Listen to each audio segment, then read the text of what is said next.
नमस्कार दोस्तों, स्वागत है आपका अपने YouTube channel target with MS में।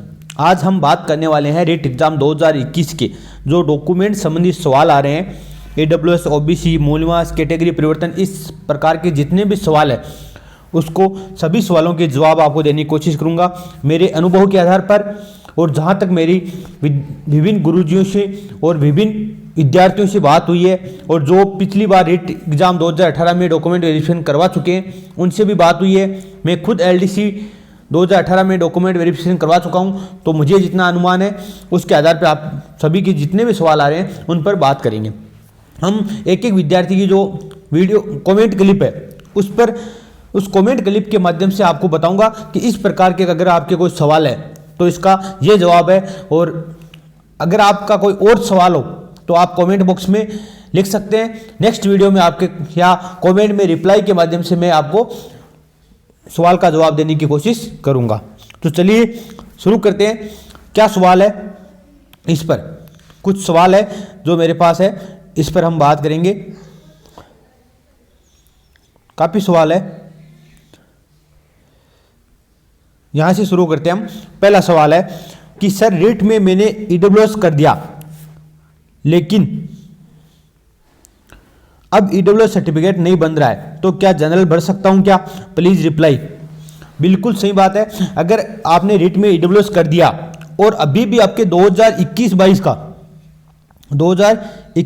का EWS सर्टिफिकेट है जो मार्च तक वैलिड है, अगर वो EWS सर्टिफिकेट आपके पास है तो आप EWS से भर सकते हैं फॉर्म।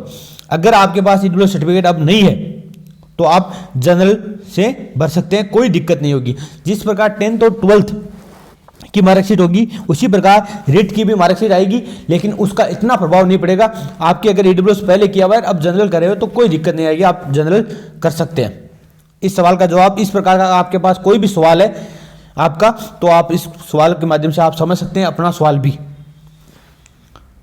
नेक्स्ट सवाल है कि sir outer state general candidate के लिए मूल निवास जरूरी है और वह 9 फरवरी से पहले का होना चाहिए। बिल्कुल, मूल निवास सभी के लिए अनिवार्य है। मूल निवास है वो चाहे आउटर स्टेट वाले हैं चाहे इनर स्टेट वाले हैं, सबके लिए मूल निवास जरूरी है। मूल निवास प्रमाण पत्र सबके लिए होना चाहिए। और अगर आप आरक्षण का लाभ ले रहे हैं तो आपके लिए कास्ट सर्टिफिकेट भी होना चाहिए। ये दोनों आवश्यक है, अनिवार्य है।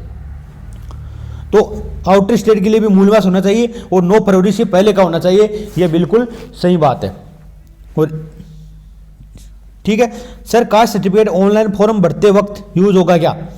कास्ट सर्टिफिकेट ऑनलाइन फॉर्म भरते वक्त यूज नहीं होगा, लेकिन अगर आपने OBC भरी है तो आपको डॉक्यूमेंट वेरिफिकेशन के समय OBC सर्टिफिकेट देना होगा, क्योंकि जो कट ऑफ जारी होगी वो OBC के आधार पर आपकी कट ऑफ जारी होगी और आपका डॉक्यूमेंट वेरिफिकेशन के लिए चयन होगा। अगर बाद में आपके पास OBC सर्टिफिकेट नहीं है, अगर आपने फॉर्म में OBC भर दिया कैटेगरी और बाद में OBC सर्टिफिकेट नहीं है तो आपका फॉर्म निरस्त किया जा सकता है। नेक्स्ट प्रश्न है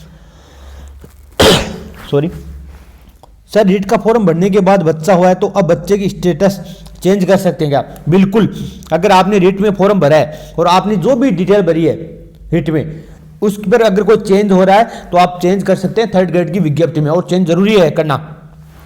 नेक्स्ट प्रश्न है सर, मेरा EWS 31 मार्च 2022 तक ही वैलिड है और नेक्स्ट ईयर EWS नहीं बनेगा, तो क्या मुझे EWS से अप्लाई करना चाहिए? Please reply.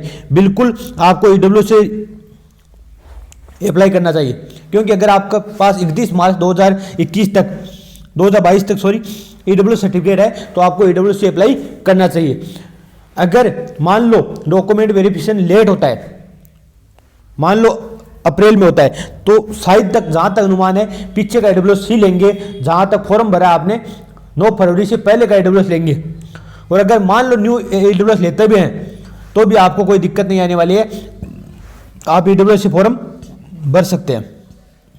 नेक्स्ट प्रश्न है, ये हो गया, आउटर स्टेट जनरल कैटेगरी के लिए मूल निवास जरूरी है क्या? बिल्कुल जरूरी है, मूल निवास सभी के लिए जरूरी है। सर, अदर स्टेट वालों में फीमेल को फीमेल का प्रॉफिट मिलेगा क्या? सर, मींस कट ऑफ कम जाएगी क्या? Please sir. तो आउटर स्टेट वाले हैं, मतलब कोई सी भी कैटेगरी को उसको जनरल में शामिल किया जाएगा, लेकिन अगर कोई फीमेल कैंडिडेट है तो उसको जनरल फीमेल का प्रॉफिट बिल्कुल मिलेगा। अलग से कट ऑफ इसलिए जारी नहीं होती क्योंकि रीट में काफ़ी महिलाएं भाग लेती है और 30% आरक्षण है महिलाओं का, जिसमें से 8% है विडो कैटेगरी का और 2% है डिवोर्स कैटेगरी का। मतलब 20% आरक्षण महिलाओं का बचता है, विडो और डिवोर्स को छोड़ दिया जाए तो 20% महिलाएं रीट एग्जाम में आसानी से मिल जाती है। अगर 100 विद्यार्थी है और 100 में से 20 महिलाएं आसानी से मिल जाती है, 20 से अबोव ही मिलती है। इसका मतलब क्या है, इसलिए अलग से कट ऑफ जारी नहीं होती। अगर ऐसा होता, अगर 20 कैंडिडेट में नहीं मिल पाते महिलाओं के, तो अलग से कट ऑफ जारी हो सकती है, तो आपको फीमेल का बेनिफिट मिलेगा। नेक्स्ट प्रश्न है, सर जी मेरिट सर्टिफिकेट में तहसील गलत है तो क्या दोबारा बनाना पड़ेगा? प्लीज बताइए सर। देखो, अगर मेरिट सर्टिफिकेट आपका बनाया हुआ है और उसमें तहसील गलत लिखी हुई है, अगर आप दोबारा बना सकते हैं तो बना लीजिए, और अगर आप नहीं बनाना चाहते दोबारा, अगर ऐसा नहीं हो रहा कि दोबारा नहीं बनेगा, तो आप क्या कीजिए, आपको एक 50 रुपये का एफिडेविट लगाना है।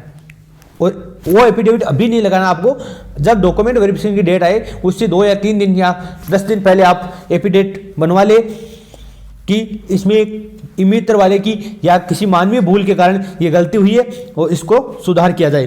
तो आपको एफिडेविट लगा के आप नोटरी करवा के अप्लाई कर सकते हैं, या डॉक्यूमेंट वेरिफिकेशन के समय आप जो डॉक्यूमेंट दे रहे हैं उसके साथ एफिडेविट दो, तो आपका ये दिक्कत क्लियर हो जाएगी। आपको एक बात मैं बता दूं, अगर आपका सिलेक्शन हो रहा है, अगर आपका सिलेक्शन हो रहा है तो आपको कोई नहीं है डॉक्यूमेंट वेरिफिकेशन में, अगर कोई दिक्कत भी आती है तो आपको मौका दिया जाएगा, ऐसी कोई भी प्रॉब्लम नहीं आएगी। अगर आपका सिलेक्शन हो रहा है, आपके अच्छे नंबर बन रहे हैं, तो ऐसी डॉक्यूमेंट्स में कोई दिक्कत नहीं आएगी। बस दिक्कत ये आ सकती है कि आप एक बार में आपको थोड़ा सा वेट करना पड़ सकता है, थोड़ी सी आपके लिए मेंटली प्रॉब्लम खड़ी कर सकते हैं वो लोग, बाकी ऐसी कोई दिक्कत नहीं आएगी। नेक्स्ट है, सर रीट में अदर स्टेट वालों का सिलेक्शन प्रोसेस क्या रहता है, उनके लिए कितना कोटा होता है?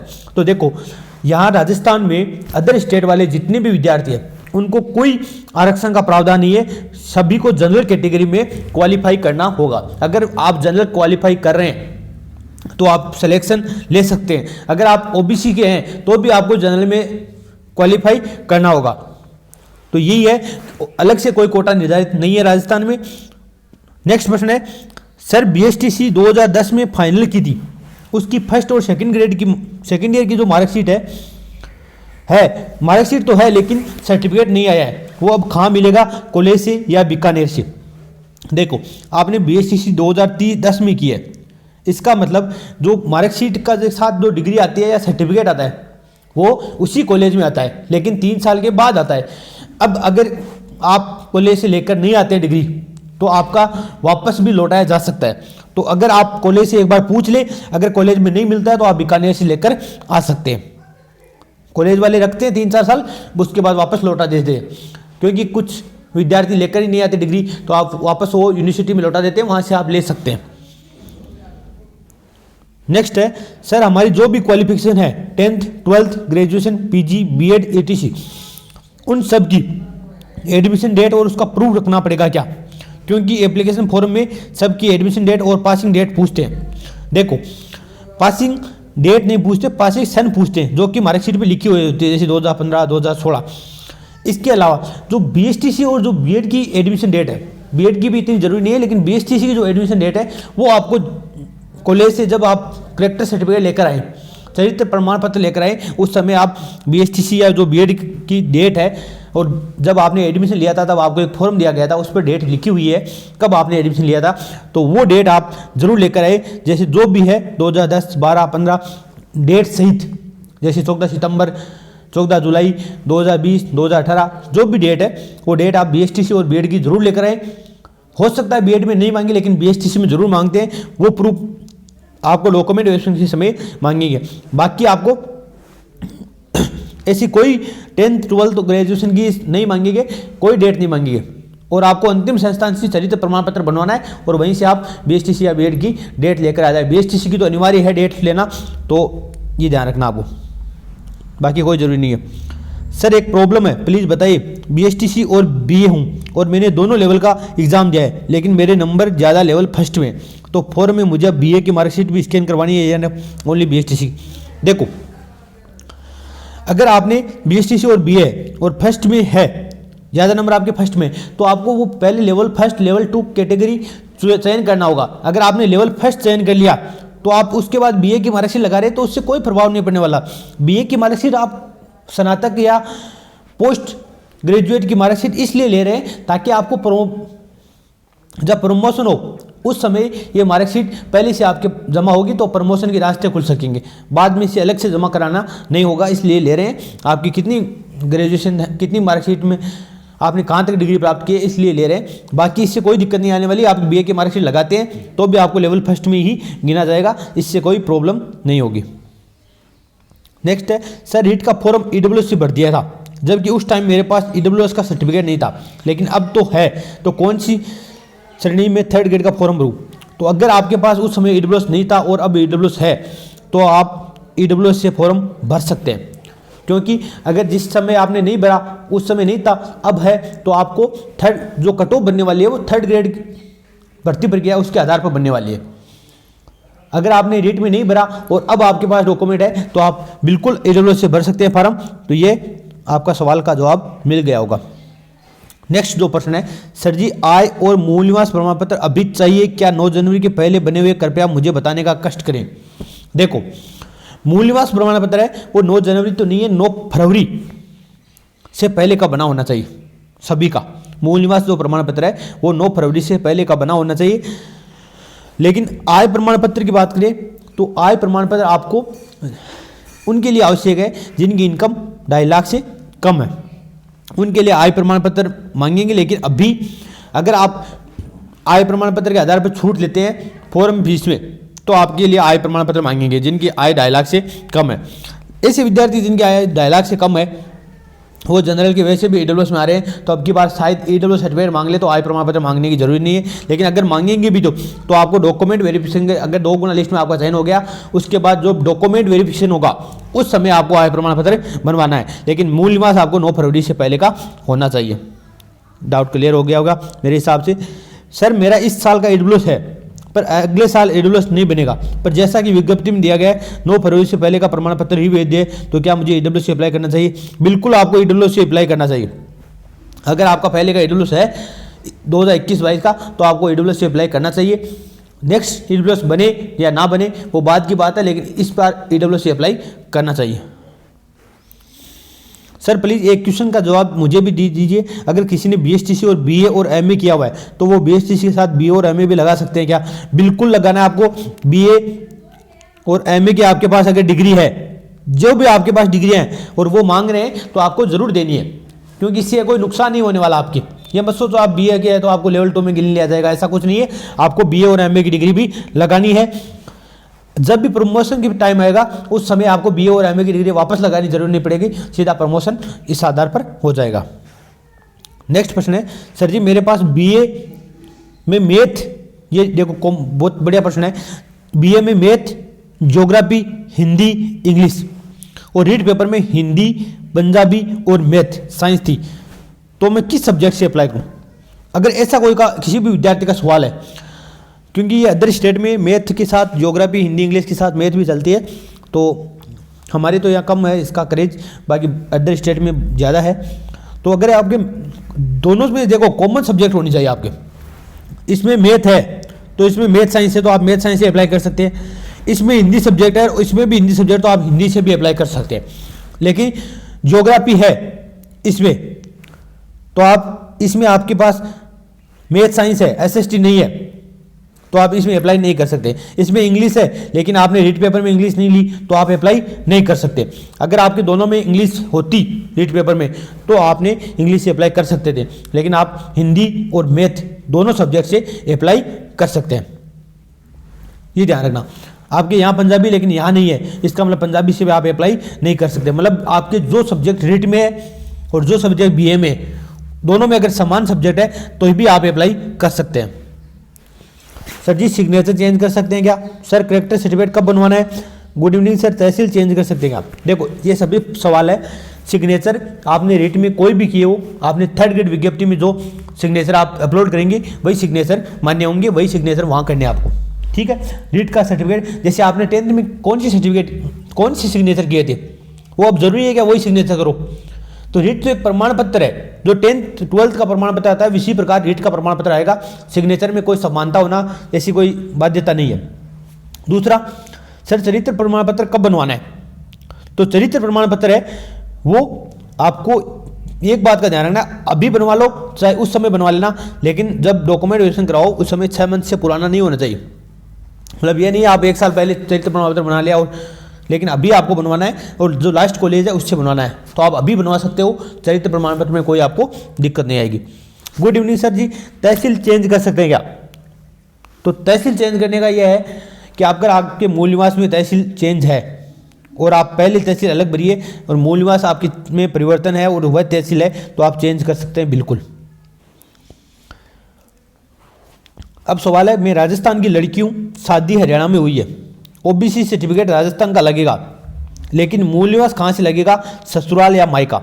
देखो, मूल निवास हर विद्यार्थी का वहीं का लगेगा जहाँ आप अभी रह रहे हैं। मतलब अगर आप अभी हरियाणा में, आपकी शादी हरियाणा में हुई है, आपके हरियाणा का मूल निवास है तो आपके मूल निवास है वो हरियाणा का लगेगा। लेकिन आप अगर रिजर्वेशन का फायदा लेना चाहते हैं तो आपका जो रिजर्वेशन सर्टिफिकेट है उसमें जो निवास स्थान है वो पिता का होना चाहिए और पिता के नाम से सर्टिफिकेट बना होना चाहिए। उसकी बात बोल रहे हैं। समझाने का हमारा मतलब क्या है कि अगर आप ओबीसी कैटेगरी से हैं और ओबीसी का फायदा लेना चाहते हैं तो जो सर्टिफिकेट है ओबीसी में, ओबीसी का सर्टिफिकेट बनेगा उसका जो निवास स्थान है या उसका जो पता है वो राजस्थान का होना चाहिए और राजस्थान में आपके पिता के नाम से सर्टिफिकेट होना चाहिए। लेकिन मूल निवास आपका वहीं का हरियाणा का चलेगा तो इसमें कोई दिक्कत नहीं आने वाली है। सर बीए में इंग्लिश था बट रेट में नहीं है तो क्या इंग्लिश से फॉर्म लगाऊं या नहीं? तो आप अगर बीए में आपके इंग्लिश थी लेकिन रेट में नहीं है तो आप इंग्लिश से फॉर्म लगाओ या नहीं, इसके बारे में सवाल यही है कि आप इंग्लिश से फॉर्म तो लगा देना, लेकिन जहाँ तक मेरा अनुमान है कि आपका फॉर्म रिजेक्ट किया जाएगा क्योंकि आपके बीए में इंग्लिश थी लेकिन रेट में आपने इंग्लिश नहीं ली।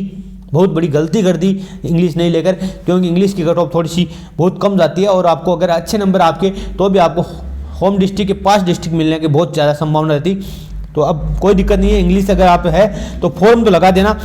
पिछली बार शामिल नहीं किया था, अब की बार क्या पता शामिल कर दे, लेकिन आपको लगा देना फॉर्म तो। सर मूल निवास येलो वाला चलेगा क्या? बिल्कुल येलो वाला चलेगा, कोई दिक्कत नहीं इसमें। सर मेरे रीट फॉर्म में मदर नेम में स्पेलिंग मिस्टेक है, अब मुझे विज्ञप्ति वाले फॉर्म में रीट वाली स्पेलिंग लिखनी है या 10th की मार्कशीट वाली? तो आपको जो 3rd ग्रेड का फॉर्म भरे हैं वो उसमें 10th की मार्कशीट की जो स्पेलिंग है वही लिखनी है, रीट वाली नहीं लिखनी है। कोई परिवर्तन है तो आप 50 रुपये के जो शपथ पत्र होता है, नोटरी होता है, एफिडेविट होता है, एफिडेविट पर नोटरी करवा के वो लगा सकते हैं आपका कोई परिवर्तन हो रहा है ऐसा तो। लेकिन आपको 10th वाली इस प्रकार लिखनी है क्योंकि अगर आपके बाद में भी अगर जब आप ज्वाइन कर लेते हैं तब वही डेट चलने वाली है तो आपको एक 10th मार्कशीट के हिसाब से ही आपको स्पेलिंग लिखनी है। सर रीट में इंग्लिश लैंग्वेज नहीं ली बट बीए में इंग्लिश लिटरेचर 3 साल तक पढ़ी है तो रीट में इंग्लिश से काउंसलिंग नहीं करवा सकते क्या? फॉर्म तो भर देना लेकिन आप शायद नहीं करवा सकते क्योंकि आपके रीट में इंग्लिश लिटरेचर इंग्लिश लैंग्वेज नहीं थी।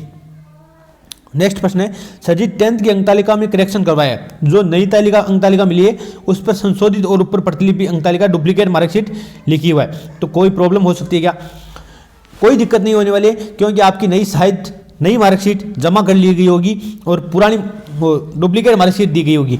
तो कुछ विद्यार्थियों की डुप्लीकेट मार्कशीट भी आती है और क्या कुछ विद्यार्थियों की मार्कशीट जो गुम हो जाती है उसके बाद वो प्रतिलिपि निकल आते हैं तो इसमें कोई दिक्कत नहीं आएगी, आपके उससे अप्लाई कर सकते हैं। ये थे आपके जो सवाल है, मैंने कोशिश की है कि जितने भी सवाल है वो आपके क्लियर कर सकूं, इस प्रकार से क्लियर कर सकूं। इतने सवाल दिमाग में रहना थोड़ा सा मुश्किल है, हर सवाल का जवाब दिमाग से नहीं दे सकता। तो आपके सवाल लेकर आया, मैं कमेंट लेकर आया और उसके आधार पर आपका भी कोई ऐसा सवाल हो तो आप कमेंट कर सकते हैं वीडियो के नीचे और आप पर्सनल मैसेज भी कर सकते हैं टेलीग्राम चैनल पर। इसके अलावा मैं आपको बता दूं, अगर आपकी ऐसी कोई छोटी मोटी मिस्टेक है तो आप एफिडेविट लगाकर उसको सुधार सकते हैं, कोई दिक्कत नहीं आएगी। और आपको डॉक्यूमेंट वेरिफिकेशन के समय इतना कोई स्ट्रिक्ट रूल नहीं है, परिवर्तन किया जा सकता है। हर आदमी आपको एक अलग से तरीका बता देगा कि इस तरीके से आप इसमें परिवर्तन कर सकते हैं और आपका अगर सिलेक्शन हो रहा है तो आपको कोई टेंशन घबराने की ज़रूरत नहीं है। डॉक्यूमेंट में कोई भी गलती है तो उसको आराम से सुधार सकते हैं, कोई ऐसी दिक्कत नहीं आएगी। आज के लिए इतना ही, धन्यवाद। अगर आप टेलीग्राम चैनल आपने ज्वाइन नहीं किया है तो आप target with MS Telegram channel join कर सकते हैं। धन्यवाद।